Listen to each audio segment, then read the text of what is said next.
আমি আসছি সজল ঘোষের কাছে। ধর্ম নিয়ে রাজনীতি এটা বলছে জাতীয় কংগ্রেস, জাতীয় কংগ্রেস বলছে ধর্ম নিয়ে, কংগ্রেস বলছে ধর্ম নিয়ে রাজনীতি। আমি জানি না যে কংগ্রেস যদি ধর্ম নিয়ে রাজনীতি নিয়ে চিরকাল দূরে থাকে তাহলে ধর্মের ভিত্তিতে দেশটা ভাগ হতে দিল কেন সেই সময়? আমি এবার সজলদার কাছে আসবো। সজল ঘোষ কি বলবেন? না, নিজ ভূমি উদ্বাস্তু হিন্দু ভবিতব্য নাকি রাজনৈতিক ষড়যন্ত্র?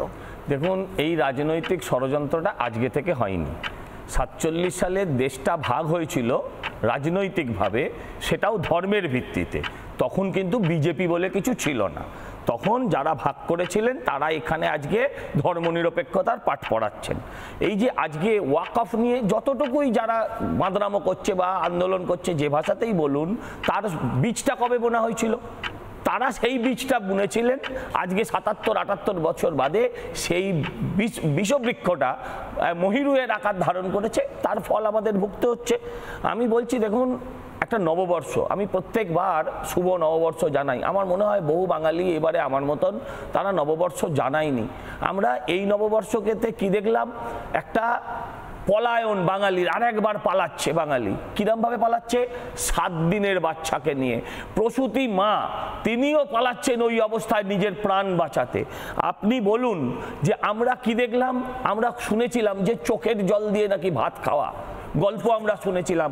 আমরা বিভিন্ন সোশ্যাল মিডিয়ায় সেই ছবি দেখতে পেলাম যে একজন মাকে চোখের জল দিয়ে কিভাবে ভাত মাখতে হচ্ছে।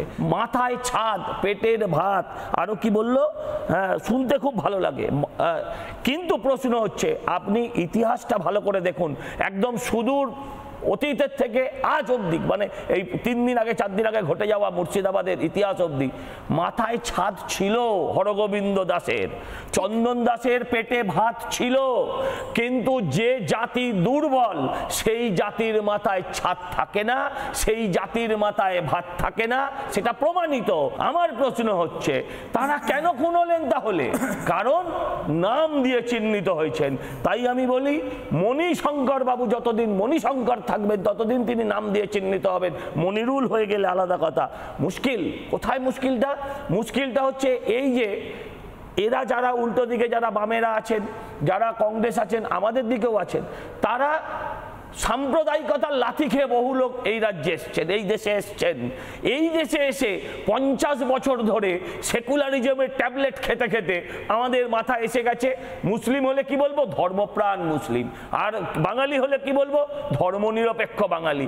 এইটাকে পরিবর্তন করতে হবে। কারণ আমি আমার ধর্মকে বিশ্বাস করব। আমার ধর্ম শেখায় পরধর্মের প্রতি সহিষ্ণুতা। পরধর্মের প্রতি সহিষ্ণুতা মানে কি? আমার ধর্মের ওপর যখন আক্রমণ হবে তখন আমি তাকে প্রতিরোধ করব না। আমার ধর্মের ওপর যখন অত্যাচার হবে তখন আমি তাকে আক্রমণ করব না। আমি জগন্নাথ দা সহ সবাইকে বলবো যে দাদা, ভারতবর্ষের দাঙ্গা গোনাবেন না। কেন দাঙ্গা গোনাবেন না? ভারতবর্ষে একটাই দাঙ্গা হয়েছিল আমার চোখে, ভেবে দেখবেন আমার কথাটা ভুল কিনা। সেটা হচ্ছে যেটা ওরা বলে গুজরাটের দাঙ্গা। সেখানে হিন্দুরা প্রতিরোধ করেছিল। বাকি কোথাও কোন ইতিহাসের আপনি যা যা বলেছেন, গ্রেট ক্যালকাটা কিলিংস থেকে শুরু করে আজ অব্দি হিন্দুরা কোথাও প্রতিরোধ করতে পারেনি। কচু কাটা হয়েছে হিন্দুরা। তাই নিজেদের জান, মান, প্রাণ, বাড়ির মেয়েদের ইজ্জত বাঁচাতে এলে হিন্দুকে শক্তিশালী হতে হবে। আর শক্তিশালী হতে গেলে হাতে কি ধরতে হবে সেটা আপনারা সবাই জানেন। আমি সরাসরি সৈকতগিরির কাছে আসছি। সিপিএম এর তরফ থেকে বা বামেদের তরফ থেকে, সিপিআই হোক বা আমি বাম ফ্রন্টের কথাই বলবো, এই বিষয়গুলো নিয়ে তারা সবসময় একটা দূরত্ব বজায় রেখে এসছে, আগাগোড়া। মানে মমতা বন্দ্যোপাধ্যায় কিছু করলে দুর্নীতি নিয়ে আপনারা কথা বলতে রাজি আছেন, স্ক্যাম নিয়ে কথা বলতে রাজি আছেন, চাকরি চুরি নিয়ে কথা বলতে রাজি আছেন। যদিও সেক্ষেত্রে ঘটনাচক্রে অনেক ক্ষেত্রে আপনি বলে দেন যে কেন্দ্রীয় এজেন্সি কি করছে।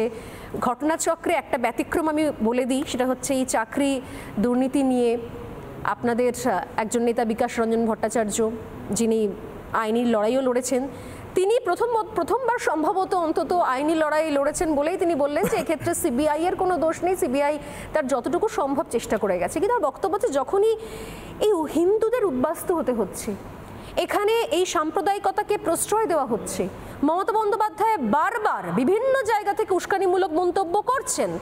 এই সময় রমজান মাস চলে, এই সময় ওরা দাঙ্গা করে না, ওই সময় তো অন্য পক্ষ করে, বারবার উস্কানিমূলক মন্তব্য বারবার করা হচ্ছে।